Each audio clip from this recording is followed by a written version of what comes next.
ഇതിന്റെ ഉടമസ്ഥതയൊന്നുമില്ല ഇതിന്. ഞാൻ ഐശ്വര്യമായിട്ട് റിബൺ കട്ട് ചെയ്ത് ഇനോഗ്രേഷൻ നടത്തിയിരിക്കുന്നു. കേരളം കണി കണ്ടുണർന്നത് രേസ്മ പി തങ്കച്ചനിലൂടെ ക്വസ്റ്റ്യൻമാർക്ക്. കേരളം ഒന്നും കണി കൊണ്ടുണരുന്നത് രേസ്മ പി തങ്കച്ചനിലൂടെ അല്ലെങ്കിലും ഞാൻ ഇന്ന് കണി കണ്ടത് രേസ്മ പി തങ്കച്ചനെയാടേ. നേരിട്ടല്ല കേട്ടാ, എണീറ്റ് നേരെ ഫോൺ എടുത്തപ്പോഴത്തേക്ക് ദേ വരുന്നു രേസ്മ പി തങ്കച്ചൻ ഉദ്ഘാടനത്തിന്. എവിടെ കണ്ടോ എടേ, എന്ത് കഷ്ടമാണെന്ന് ആലോചിക്കണം.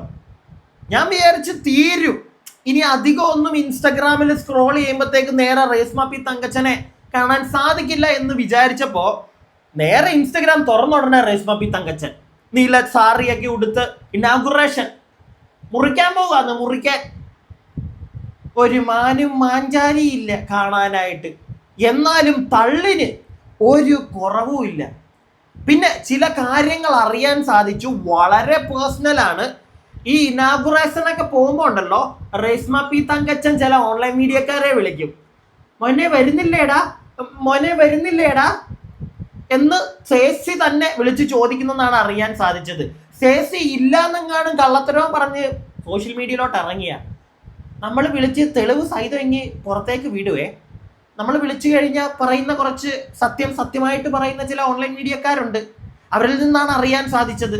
ചേച്ചി വിളിച്ചിട്ടുണ്ടായിരുന്നു, വടാ മോനെ വാ, വരുന്നില്ലേ നീ, ബൂസ്റ്റ് ചെയ്യ് എന്നെ, ബൂസ്റ്റ് ചെയ്. നാണമില്ലേ രേസ്മ പി തങ്കച്ച ഇപ്പോഴും? വെട്ടം മൊത്തത്തിൽ പോയാ, കറണ്ട് പോയത് കൊണ്ടാ കേട്ടാ. പോട്ടെ, നമുക്ക് കാര്യത്തിലേക്ക് വരാം. അപ്പൊ എന്താണെങ്കിലും രേസ്മ പി തങ്കച്ചൻ കുറച്ചധികം കാര്യങ്ങൾ പറയാനുണ്ടേ. ഫസ്റ്റ് ഈ വീഡിയോ കണ്ടോ, ഇന്ന് രാവിലെ നട മുറിക്കാൻ വന്ന വീഡിയോ, എന്നിട്ട് ബാക്കി. രേണു ഗോൾഡ് ആൻഡ് സിൽവർ അല്ലേ ഉദ്ഘാടനം അങ്ങനെ രേണുവിന്റെ പേരിൽ ഒരു ജ്വല്ലറി. എന്റെ പേര് മാത്രമേ ഉള്ളൂ, അതൊരു മഹാരാഷ്ട്രയിലെ ദേവിയുടെ പേരാണ്, രേണുക ദേവി. ഐശ്വര്യത്തിന്റെ ദേവിയാണ്, നല്ല ഐശ്വര്യമുള്ള ഫേസ് ആണ് ദേവിയുടെ. ഞാൻ ആദ്യമായിട്ട് കാണുകയാണ് ദേവിയെ. ദേവിയുടെ പ്രാർത്ഥന അനുഗ്രഹം ഈ ഷോപ്പിനുണ്ടാവട്ടെ. അതുപോലെ എന്റെ പേര് മാത്രമേ ഞാൻ പറഞ്ഞില്ലേ, എന്റെ ഉടമസ്ഥതയൊന്നുമില്ല ഇതിന്. ഞാൻ ഐശ്വര്യമായിട്ട് റിബൺ കട്ട് ചെയ്ത് ഇനോഗ്രേഷൻ നടത്തിയിരിക്കുന്നു. വിവരം പ്രഖ്യാപിച്ചിരിക്കുന്നു. ചേച്ചി, ഞാനിവിടെ ഇരുന്ന് കൈയടിക്കാം. ഈ വീഡിയോ കാണുന്ന ആൾക്കാർ വാ കൊണ്ട് അവർ വേറെ തരത്തിൽ നിങ്ങൾക്കുള്ള കൈയടി തരുന്നുകൊണ്ടായിരിക്കും, ഇല്ലേ പ്രിയപ്പെട്ടവരെ? പക്ഷെ അതൊന്നും അല്ല. ഒരു സംശയം, അവിടെ ഒരു മനുഷ്യനില്ലല്ലോ ചേച്ചി കൈയടിക്കാനൊന്നും. ചേച്ചി എവിടെയായി ഉദ്ഘാടിക്കാൻ പോയത്? ആരും കാണാൻ വന്നില്ലേ? ചേച്ചിയുടെ പാൻസ് ഒന്നും വന്നില്ലേ ചേച്ചി? സാധാരണ പറയാറുള്ളത് പാൻസിനെ കൊണ്ട് അങ്ങോട്ട് നിക്കക്കള്ളി ഇല്ലാന്നാണല്ലോ. ഇപ്പൊ എന്താ പാൻസ് ഒന്നും ഇല്ലേ? കൈയടിക്കുമ്പോ അപ്പുറം നിന്ന് കൈയടിക്കാൻ ഒരു പട്ടിക്കാളിയും കാണുന്നില്ലല്ലോ ചേച്ചി. പോട്ടെ, ദേവിയുടെയൊക്കെ കാര്യം പറയുന്നു. രേണു എന്റെ പൊന്നേ, ഞാനൊന്നും പറയാനില്ല. ഇതൊന്നും അല്ല, കോമഡി സാധനങ്ങൾ വരുന്നതേ ഉള്ളൂ. അതിനു മുമ്പ് ഒരു കാര്യം, രേണു സുധി ബന്ധപ്പെട്ടുള്ള വീഡിയോകൾ കാണാൻ താല്പര്യമുള്ളവര് ഈ വീഡിയോ ഒന്ന് മൊത്തത്തിൽ കാണാൻ ശ്രമിക്കുക. അല്ലാത്തവർ സ്കിപ്പ് ചെയ്ത് പോവുക കേട്ടോ. വേറെ വീഡിയോകളും ഒക്കെ വരുന്നുണ്ട് നമ്മുടെ ചാനലിൽ. പിന്നെ വീഡിയോയ്ക്ക് എല്ലാവരും ഒന്ന് ലൈക്ക് ചെയ്യുക. നിങ്ങളുടെ അഭിപ്രായങ്ങൾക്ക് ഇവിടെ വിലയുണ്ട്, അതുകൊണ്ട് തന്നെ കമന്റ് ബോക്സിൽ ധൈര്യമായിട്ട് അങ്ങോട്ട് പറഞ്ഞു. പിന്നെ സബ്സ്ക്രൈബ് ചെയ്യാതെ ആരെങ്കിലും ഒക്കെ കാണുന്നുണ്ടെങ്കിൽ സബ്സ്ക്രൈബ് ചെയ്യുക. കമന്റ് ബോക്സിന്റെ അവിടെ ഹൈപ്പ് എന്ന് പറയുന്ന ഒരു ഓപ്ഷൻ കാണാൻ സാധിക്കും, അതിൽ ക്ലിക്ക് ചെയ്യുക. ഇതൊക്കെ ചെയ്ത് കഴിയുമ്പോഴത്തേക്ക് അടുത്തൊരു വീഡിയോ വരുന്നുണ്ട്, ചേച്ചിയുടെ മറ്റൊരു തള്ളു കേട്ടോ. ചേച്ചി കിച്ചുനെ വിളിച്ചിട്ടുണ്ടായിരുന്നു ഏതെങ്കിലും സമയത്ത് ഈ ഒരു കാര്യം, ഈ വീഡിയോനെ കുറിച്ച് സംസാരിക്കാൻ? ഞാൻ വിളിച്ചിട്ടില്ല, കാരണം അതിന് മുന്നേ ഈ ഒരു വീഡിയോ ഇറങ്ങുന്നതിന് 2 ദിവസം മുന്നേ സംസാരിച്ചതല്ലേ, വീഡിയോ കോൾ ചെയ്തതല്ലേ. പെട്ടെന്ന് ഒരു വ്യക്തി മാറി സംസാരിക്കാന്ന് അവർ തീരുമാനിച്ചിട്ടുണ്ടെങ്കിൽ അവരങ്ങനെ ചെയ്യും. പിന്നെ അവരെ വിളിച്ച് ഇളക്കി ഇതെന്താണെന്ന് ചോദിക്കണ്ടേ? ഞാൻ ഇന്ന് വരെ അവനെ വിളിച്ചിട്ടില്ല. ഞാൻ അവന്റെ വീഡിയോ കണ്ട് ലൈക്ക് ചെയ്യാറുണ്ട്, കമന്റ് ഇടാറില്ല. ഒരു വീഡിയോ കണ്ടപ്പോൾ ഞാൻ ലൈക്ക് ചെയ്തു. ഞാൻ പറഞ്ഞില്ലേ, ഞാൻ വിളിച്ച് സംസാരിച്ചിട്ടില്ല. എൻ്റെ വീട്ടുകാരൊരു 100 വിളി വിളിച്ച് അവൻ എടുത്തിട്ടില്ല. അപ്പം ഞാൻ വിളിച്ചാലും എടുക്കുമെന്ന് എനിക്ക് തോന്നുന്നില്ല.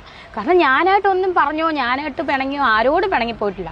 ഇന്നും കിച്ചു അമ്മ എന്ന് വിളിച്ചാൽ എന്തോ എന്ന് വിളിക്കാനുള്ള ഒരു മനസ്സ് എനിക്ക് ഇന്നും ഉണ്ട്. ഞാൻ അങ്ങനത്തെ ഒരു വ്യക്തിയാണ്. ചേച്ചിയുടെ വീട്ടുകാര് 100 പ്രാവശ്യത്തോളം കിച്ചുവിനെ വിളിച്ചോ ചേച്ചി? അല്ല, എന്തിനാ അവര് 100 തവണ കിച്ചുവിനെ വിളിക്കാൻ നിൽക്കുന്നത്? അവർക്ക് അവരുടെ കാര്യം നോക്കിയാ പോരെ? അല്ല, അവരും ചേച്ചി ഒന്നാണോ കിച്ചുവിന്?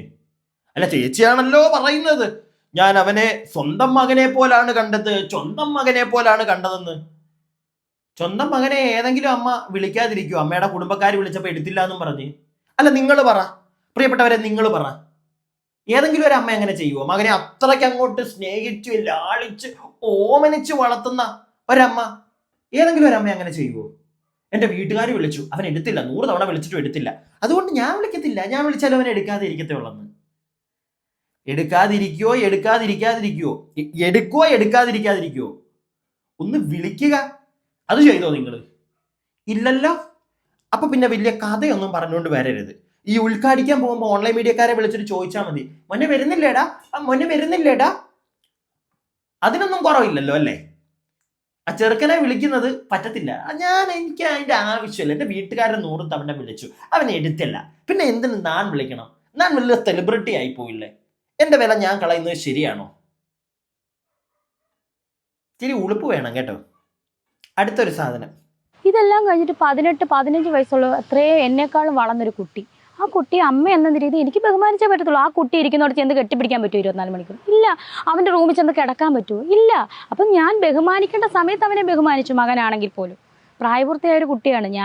ഞാനും അവനും എന്താണ്ട് 14 വയസ്സിന് ഡിഫറൻറ്റേ ഉള്ളൂ, 14-13 വയസ്സിന് ഡിഫറൻറ്റേ ഉള്ളൂ ഞങ്ങൾ തമ്മിൽ. ഞാൻ അമ്മയെന്ന് വിളിക്കുമ്പോൾ ഞാൻ പ്രസവിച്ചിട്ടില്ലെങ്കിലും അവൻ എൻ്റെ മകൻ തന്നെയാണ്, ഞാൻ അവൻ്റെ അമ്മ തന്നെ. അപ്പം ഞാൻ അങ്ങനെ ബഹുമാനിക്കേണ്ട ഒരു സ്ഥാനത്ത് ബഹുമാനിച്ചു, അത്രേ ഉള്ളൂ. 24 മണിക്കൂറും 15-14 വയസ്സുള്ളൊരു കുട്ടിയുടെ റൂമിൽ പോയി ഇരിക്കാൻ പറ്റുമോ എനിക്ക്? 14-15 വയസ്സുള്ള ഒരു കുട്ടിയുടെ റൂമിൽ നിങ്ങൾ പോയിരുന്ന എന്താണ് രേണുസുതി പ്രശ്നം? എപ്പോഴും പോയിരിക്കണ്ട, പക്ഷെ ആവശ്യത്തിന് ചെന്നിരിക്കാൻ.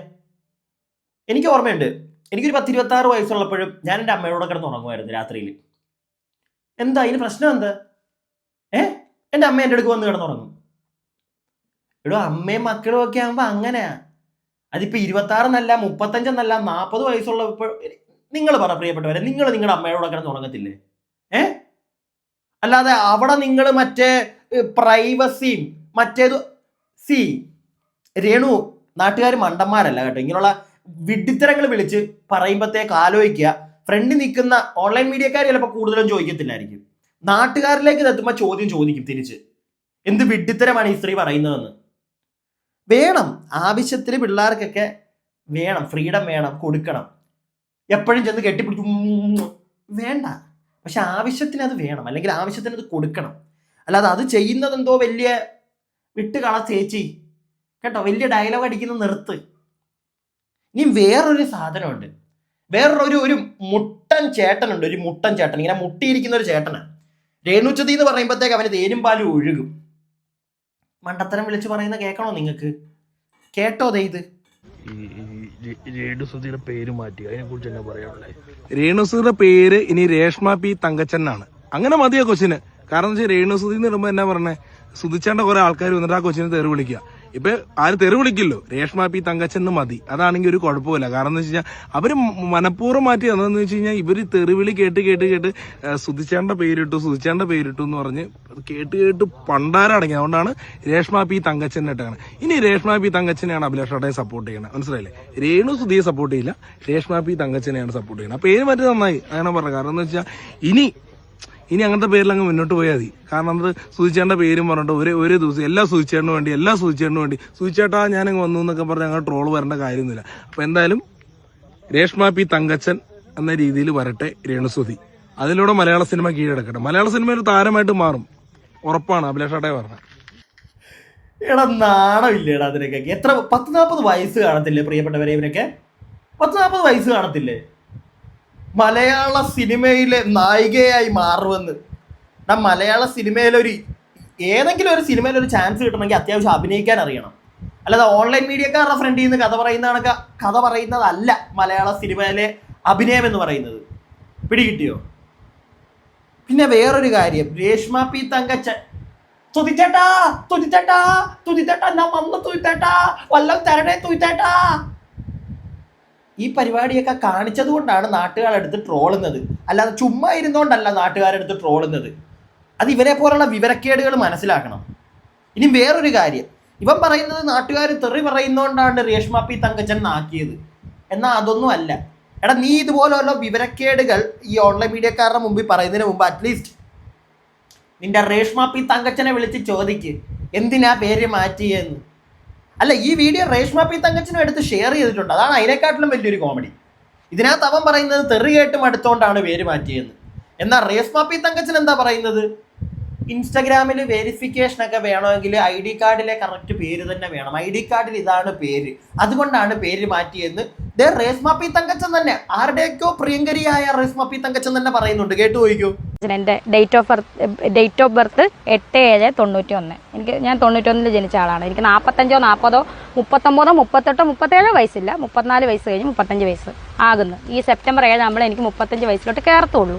ഓക്കെ, അപ്പം ഈ രേഷ്മ പി തങ്കച്ചൻ എന്നുള്ള എൻ്റെ ആധാർ കാർഡിലെ പേരാണ്. കേട്ടല്ലോ, ആധാർ കാർഡിലെ പേരാ. ആ പേര് വേറെയും കുറെ വീഡിയോകളുണ്ട്, എല്ലാം കൂടെ കുത്തിക്കയറ്റി നിങ്ങളെ വെറുപ്പിക്കണ്ടല്ലോ എന്ന് വിചാരിച്ചിട്ടാണ്. വെരിഫിക്കേഷനൊക്കെ കിട്ടണമെങ്കിൽ കറക്റ്റായിട്ടുള്ള പേര് അവിടെ കൊടുക്കണം, ID പ്രൂഫ് ഒക്കെ കൊടുക്കണം ഇൻസ്റ്റഗ്രാമിന്. സോ അങ്ങനെ വന്നപ്പോഴാണ് ഈ തേത്തി പേരങ്ങ് മാറ്റിയത്. അല്ലാതെ നേരത്തെ മറ്റേ മലക്കുട്ടം പറഞ്ഞ കണക്കല്ല, മനസ്സിലായില്ലേ? മല കഴിഞ്ഞിട്ട് വേറെ കുറച്ച് വാക്കുകളുണ്ട്, ഞാൻ ആഡ് ചെയ്യുന്നില്ല. ഇവരൊക്കെ ഭ്രാന്താണോ? എന്തെങ്കിലുമൊക്കെ കാണിച്ച് റീച്ച്, നമുക്ക് അങ്ങനെ റീച്ച് വേണ്ട കേട്ടോ. എന്തെങ്കിലുമൊക്കെ കാണിച്ച് നമുക്ക് റീച്ച് ആവശ്യമില്ല. നമുക്ക് ഈ വീഡിയോ ഒക്കെ ഇട്ട് അത്യാവശ്യം കിട്ടുന്നതിനകത്തൊന്നും വരുമാനത്തിനകത്തൊന്നും ജീവിച്ചങ്ങ് പോയാൽ മതിയടേ. ആക്രാന്തം ഒന്നുമില്ല, അതിൻ്റെ ആവശ്യമില്ല. ആക്രാന്തിച്ചിട്ട് ഇവിടെ ഒന്നും ചെയ്യാനില്ല. പിടികിട്ടിയോ? എല്ലാം കൂടെ ഒലിച്ചു പോകത്തേ ഉള്ളൂ. രേഷ്മ പി തങ്കച്ചൻ എന്ന് തീരും ഈ കുന്തളിപ്പുകൾ? ഓൺലൈൻ മീഡിയക്കാരും എല്ലാം വിട്ടാൽ തന്നെ തീരും കേട്ടോ, ഒരു പരിധി വരെ ഒതുങ്ങി തീരും എന്നാണ് ഇതെൻ്റെ മാത്രം അഭിപ്രായമാണ്. നിങ്ങളുടെ അഭിപ്രായങ്ങൾ താഴെ കമൻറ്റ് ബോക്സിൽ പറയുക. അടുത്ത വീഡിയോ ആയിട്ട് നമുക്ക് എത്രയും പെട്ടെന്ന് കാണാം. അടുത്ത വീഡിയോ ആയിട്ട് കാണുന്നവരേക്കും stay tuned and stay weird.